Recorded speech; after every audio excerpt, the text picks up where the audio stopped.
Assalamualaikum warahmatullahi wabarakatuh.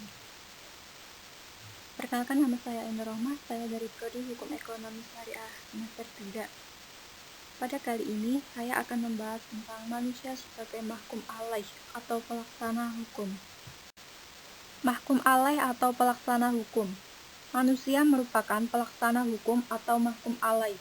Dalam ushul fiqh, mahkum alaih disebut dengan mukallaf, yaitu orang yang dituntut untuk bertanggung jawab atas segala perbuatannya berdasarkan hukum Allah. Menurut Al-Amidi, bagaimana yang diringkas oleh Ismail Muhammad Shah, yang menjadi dasar seorang menjadi mukallaf atau dikenai taklif adalah akal. Karena akal, taklif bersumber pada wahyu yang harus dipahami oleh akal. Lalu, apa sih taklif itu? Taklif merupakan pembebanan suatu kewajiban kepada seseorang dengan pengertian menghendaki adanya perbuatan yang terkandung di dalam suatu kesukaran. Dalam pengertian ilmu fiqh, taklif adalah suatu kewajiban yang wajib dilaksanakan oleh hamba-hamba Tuhan yang sudah berumur balik. Dalam pengertian teologi, taklif berarti suatu tuntutan atau kewajiban yang terletak pada makhluk-makhluk Tuhan untuk meyakini dan berbuat sebagaimana ajaran yang telah diturunkan Tuhan.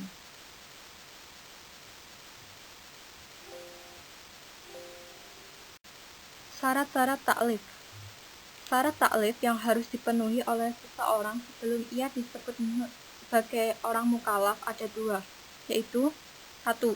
Seseorang itu harus memahami atau mengetahui tuntutan Allah yang mana hal tersebut tidak mungkin tercapai tanpa menggunakan akal. 2. Ia mampu menjalankan tuntutan tersebut atau beban taklif tersebut. Taklif sendiri mengandung arti kesulitan atau biasa disebut dengan masyaqqah. Masyaqqah itu sendiri dibagi menjadi dua, yaitu 1. Masyaqqah mu'tadah adalah kesulitan yang mampu diatasi oleh manusia tanpa menimbulkan bahaya pada dirinya. Kedua, masyaqqah ghairu mu'tadah adalah suatu kesulitan atau kesusahan yang di luar kekuasaan manusia dalam mengatasinya dan akan merusak jiwanya bila dipaksakan. Ahliyah. Secara etimologi, kecakapan hukum atau ahliyah adalah kecakapan mengenai suatu urusan. Secara terminologi, ahliyah adalah suatu sifat yang dimiliki seseorang yang dijadikan ukuran oleh syari untuk menentukan seseorang telah cakap dikenai tuntunan syara. Jadi, ahliyah adalah sifat kecakapan bertindak hukum seseorang yang telah dianggap sempurna untuk mempertanggungjawabkan seluruh perbuatannya, baik yang bersifat positif maupun negatif. Ahliyah sendiri ada dua macam. Yang pertama yaitu ahliyatul wujub. Secara etimologi, ahliyah berarti kecakapan menangani suatu urusan. Secara terminologi, menurut para ahli ushul fiqh, adalah suatu sifat yang dimiliki seseorang yang dijadikan ukuran oleh syari untuk menentukan seseorang telah cakap dikenai tuntutan syara. Wahab Zuhaili mengatakan bahwa ahliyatul wujub adalah sebuah ketetapan yang diperuntukkan untuk manusia dari mulai arusnya sampai kepada kematian. Para ahli ushul membagi ahliyatul wujub menjadi dua bagian. Yang pertama yaitu ahliyah al-wujub naqis, adalah kecakapan seseorang manusia untuk menerima hak tetapi tidak menerima kewajiban, atau kecakapan untuk dikenai kewajiban tetapi tidak pantas menerima hak. Kedua, ahliyah al-wujub al-kamilah adalah orang-orang yang layak untuk mendapatkan hak dan layak untuk menjalankan kewajibannya. Kelayakan ini didapat oleh seseorang sejak lahir. Ahliyah wujub al-kamil selalu dikaitkan dengan kehidupan manusia secara menyeluruh. Yang kedua adalah ahliyatul ada. Ahliyatul ada yaitu sifat kecakapan bertindak hukum bagi seseorang yang telah dianggap sempurna untuk mempertanggungjawabkan seluruh perbuatannya, baik yang bersifat positif maupun negatif. Dengan kata lain, ia dianggap telah cakap menerima hak dan kewajiban.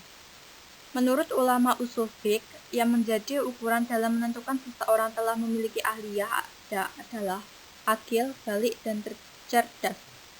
Selain itu, ahliyah ada juga disebut dengan kelayakan mukallaf untuk dapat dianggap baik secara ucapan dan perbuatan menurut syara. Fitrah manusia. Fitrah berasal dari kata ta'rok dalam bahasa Arab mempunyai arti membuka atau menguak.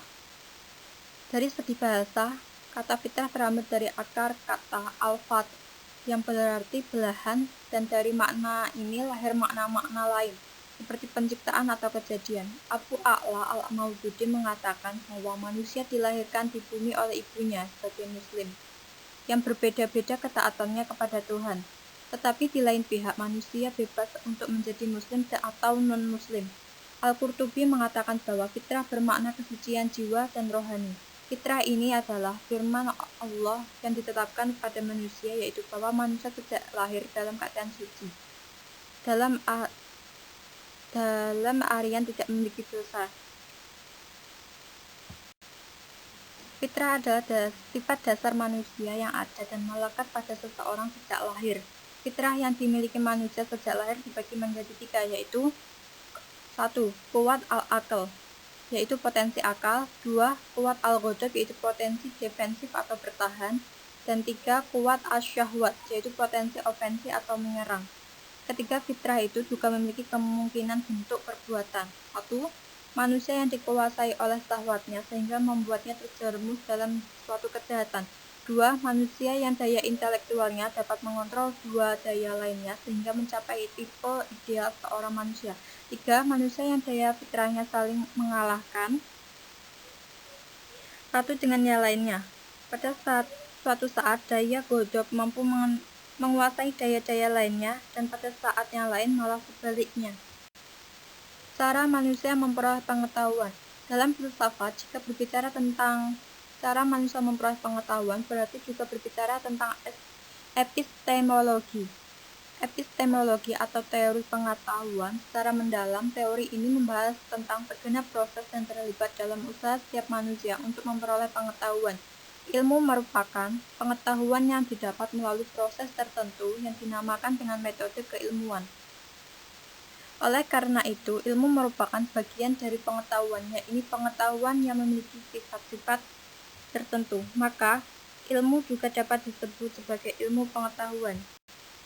Ada beberapa aliran dalam pengetahuan atau epistemologi yang masing-masing akan membentuk pendekatan sendiri sebagai konsep pengetahuan. Beberapa aliran tersebut yaitu 1. Aliran empirisme dengan pendekatan empiriknya. 2. Aliran rasionalisme dengan pendekatan rasionya. 3. Aliran intuisionisme dengan pendekatan intuitifnya. 4. Gabungan antara aliran empirisme dengan aliran rasionalisme yang kemudian dikenal dengan pendekatan ilmiah. Konsep epistemologi juga sudah digambarkan dalam beberapa ayat Al-Quran, yang di dalamnya menjelaskan tentang manusia yang memiliki alat untuk memperoleh pengetahuan. Alat-alat tersebut adalah hati, mata, dan telinga. Semua manusia telah dibekali alat-alat tersebut. Jika manusia tidak menggunakannya dengan benar, maka manusia itu dianggap sebagai orang yang tidak mau bersyukur. Sekian yang dapat saya sampaikan. Apabila ada salah kata, saya mohon maaf yang sebesar-besarnya. Wabillahi taufiq wal hidayah wal inayah. Assalamualaikum warahmatullahi wabarakatuh.